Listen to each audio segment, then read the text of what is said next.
been painting in my studio today, which is why I'm in my overalls. But I've been working on the Mary Magdalene series. Another really big painting of Mary Magdalene as depicted from the early 1400s, early Renaissance era, where she's covered in fur and breasts are exposed.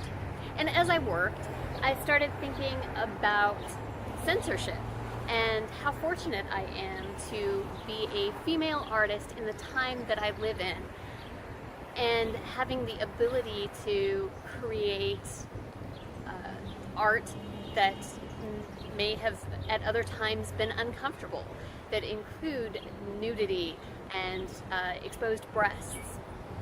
So I paused for a moment in my painting to do a little bit of research about censorship, and I hopped in the car and I came to Rome, Georgia, because I wanted to share with you this really crazy sculpture. Behind me is the Capitoline wolf.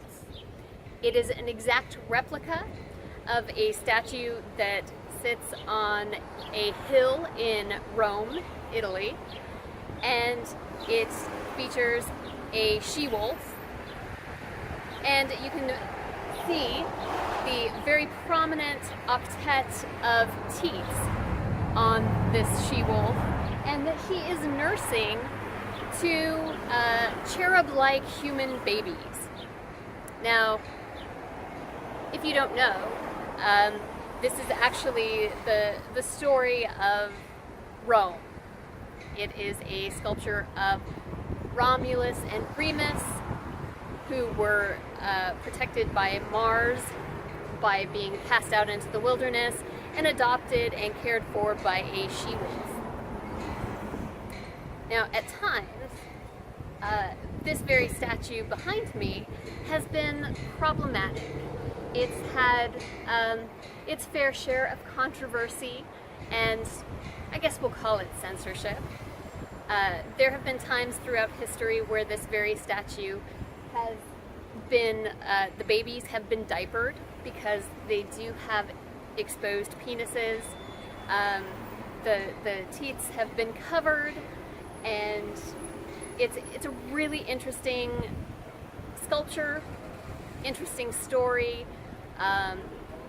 and even more interesting is the fact that this statue was allegedly gifted to the city of Rome, Georgia, by Mussolini himself. That's right.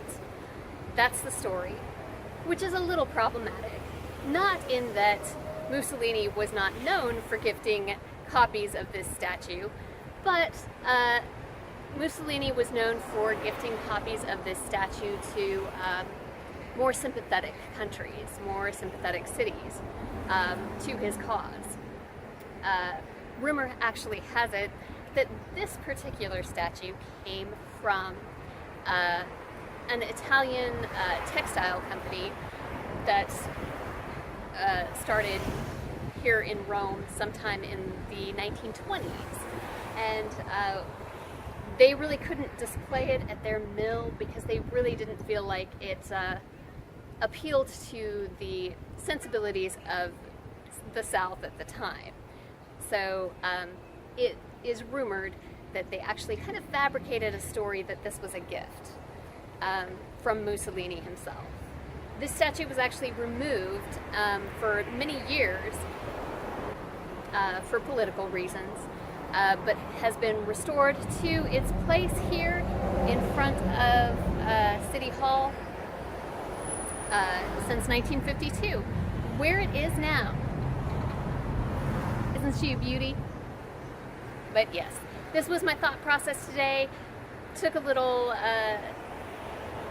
detour to get out of the studio, thinking about breasts, censorship, teats, tits, whatever you refer to them as. Thanks for watching.